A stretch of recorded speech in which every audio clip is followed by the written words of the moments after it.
तो आज है हमारे साथ तनु अत्री। तो कैसे हो तनु? बढ़िया। अच्छा, तो अभी कुछ दिन पहले ही यूपी बोर्ड का रिजल्ट आया है, तो आपका रिजल्ट कैसा रहा? अच्छा रहा मेरा रिजल्ट। एकदम बढ़िया। हाँ।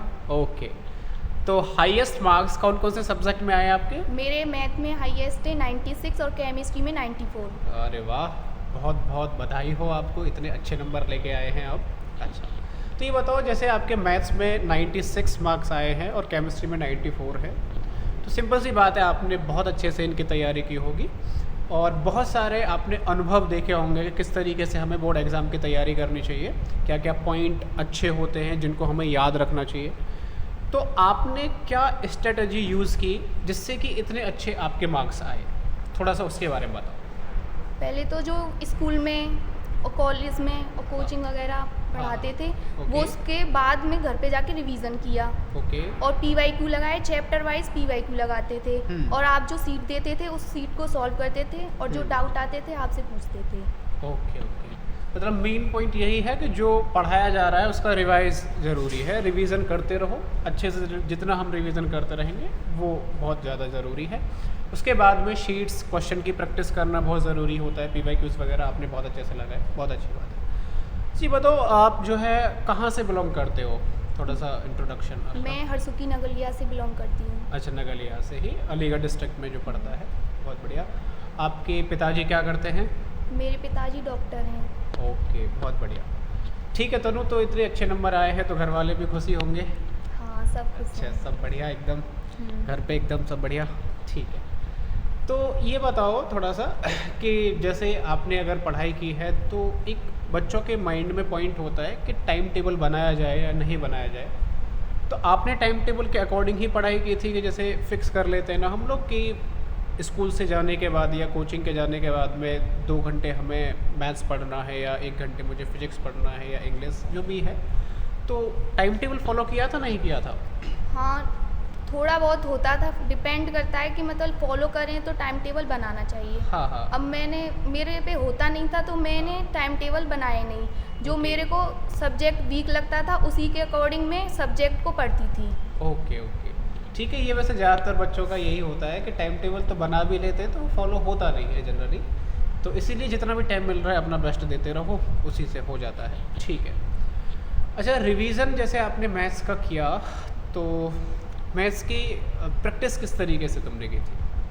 जैसे सर पढ़ाते थे हमें यहाँ से, हाँ। हम घर पे जाके रिवीजन करते थे। उसके बाद जो चैप्टर चल रहा है कोचिंग में, उसी का हम टेस्ट लगाते थे पीवाईक्यू, और जो सैम्पल पेपर थे वो भी लगाते थे। जिससे ये मैथ ऐसा है जिसमें रिवीजन की बहुत ज़रूरत पड़ती है, तो रिवीजन बहुत ज़रूरी।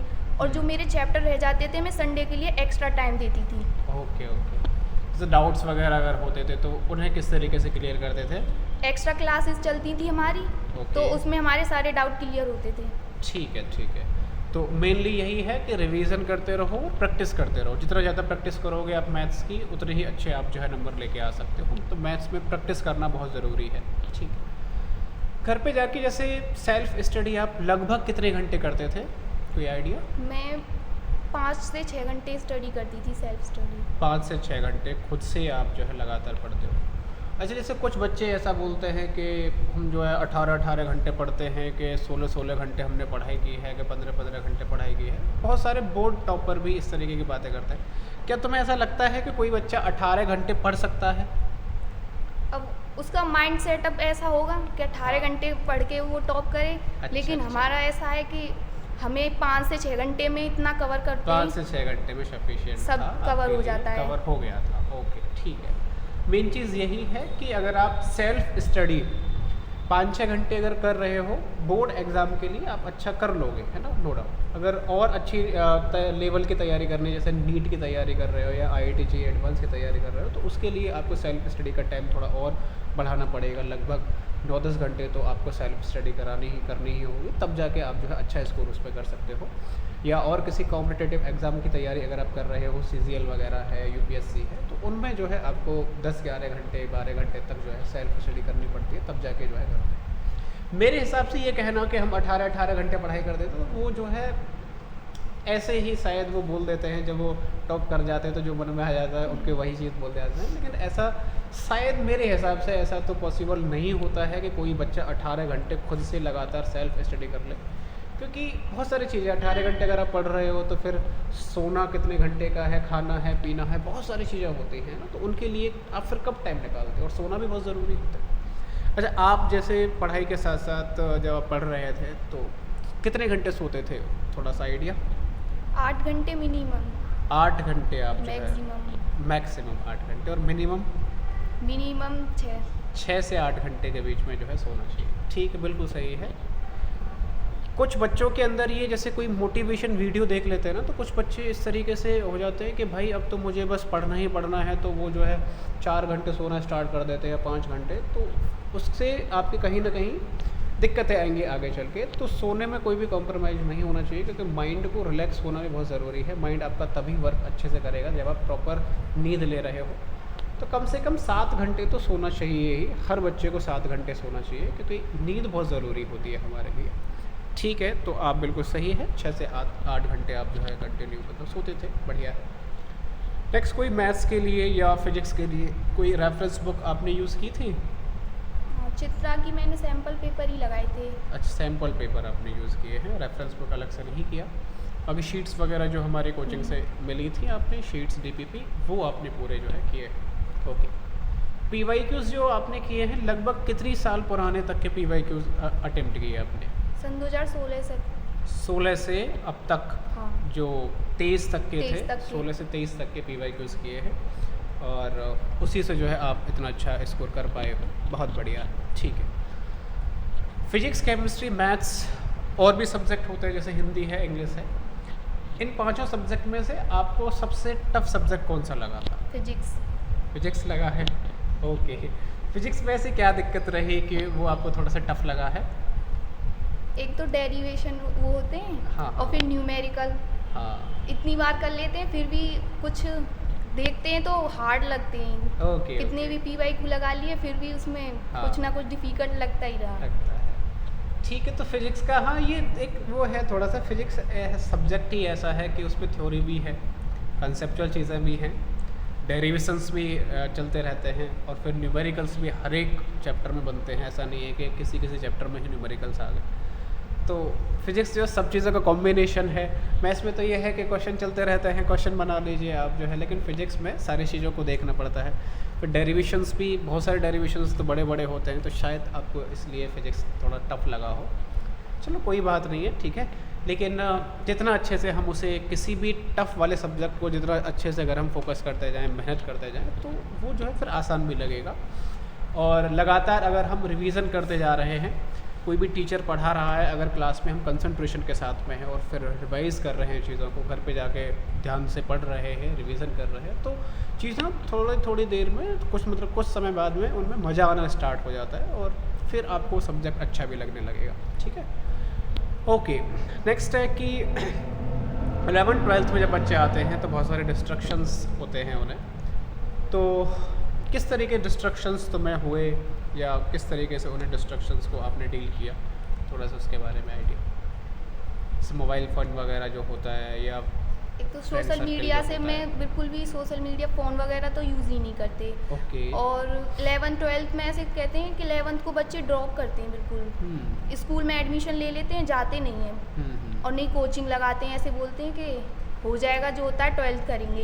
लेकिन मानना है कि अगर 11th अच्छे से नहीं की तो 12th में फिर स्कोर डाउन जाता है। तो 11th को अच्छे से पढ़ना, फिर उसके बाद 12th जब ही आके अच्छे नंबर आते हैं। ठीक है, मतलब आपने मोबाइल फ़ोन वगैरह बिल्कुल अलग रखा है। ऐसा नहीं है कि बहुत सारे बच्चे जो है 11th-12th में मोबाइल फ़ोन की उन्हें आदत लग जाती है, जो कि बहुत गलत है, क्योंकि एक बार मोबाइल उठा लिया तो पता ही नहीं चलता कि आधा घंटा 1 घंटा कहाँ जा चुका है। तो उन सब चीज़ों से आप दूर ही रहें तो ज़्यादा बेटर है। अच्छा, जूनियर्स के लिए, अपने जो आपके जो जूनियर्स हैं उनके लिए आप कुछ बताना चाहेंगे कि ये गलती नहीं करनी है, आपको इस तरीके से पढ़ाई करनी है थोड़ा बहुत जूनियर्स? रेगुलर, सबसे पहले तो रेगुलर क्लास लेनी है। रेगुलर क्लास नहीं लेते तो फिर दिक्कत होती है। अगर क्लास मिस भी हो जाती है तो फिर उन्हें क्या करना चाहिए? अब मिस हो जाती है तो हमारी आपकी ऑनलाइन क्लास चलती है। हाँ, ओके। तो उसको उसमें चलता है तो फ़ोन से देखते हैं, उसको फ़ोन से देख लें। फिर उसके बाद ठीक है, एक तो रेगुलर क्लासेस करनी है, अगर क्लास मिस हो जाती है तो आप जो है उस क्लास को ऑनलाइन भी ले सकते हैं, यूट्यूब पे भी क्लासेस हैं या फिर एप्लीकेशन पे भी हमारी क्लासेस हैं, वहाँ से भी आप उस क्लास को देख के आ सकते हो अगले दिन अगर आ रहे हो तो। इसके अलावा कोई पॉइंट जो बच्चों को याद रखना है जूनियर्स को कि हमें इस तरीके से पढ़ाई करनी है, कोई पॉइंट?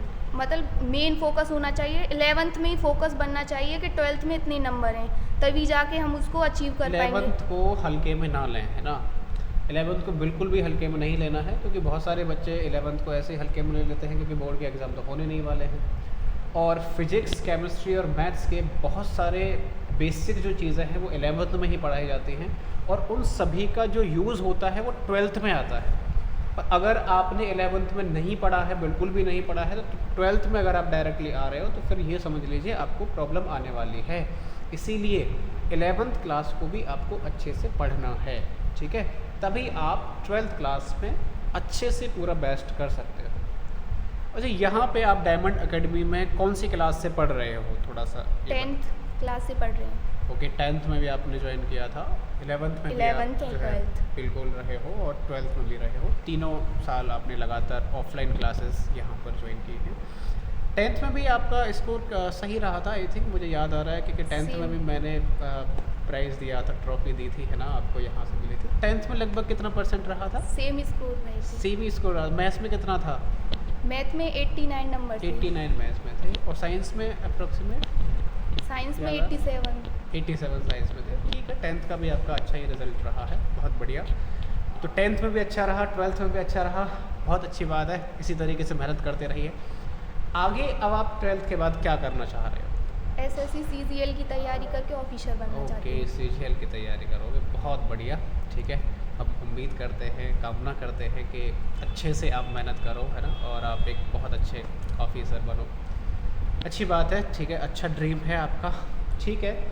तो बहुत बहुत शुक्रिया आपके लिए, है ना, और अपने जूनियर्स के लिए 2-4 पॉइंट बताने के लिए बहुत बहुत अच्छी बात है, क्योंकि जब सीनियर बताते हैं तभी ये जूनियर्स को पता चलता है कि क्या क्या चीज़ें नहीं करनी चाहिए, क्या क्या करनी चाहिए, ठीक है। तो ठीक है भाई, है ना, याद रखने सारे पॉइंट्स जो इन्होंने बताए हैं, ठीक है। तो आज के लिए इतना ही, बहुत बहुत शुक्रिया आप सभी के लिए, ओके, धन्यवाद।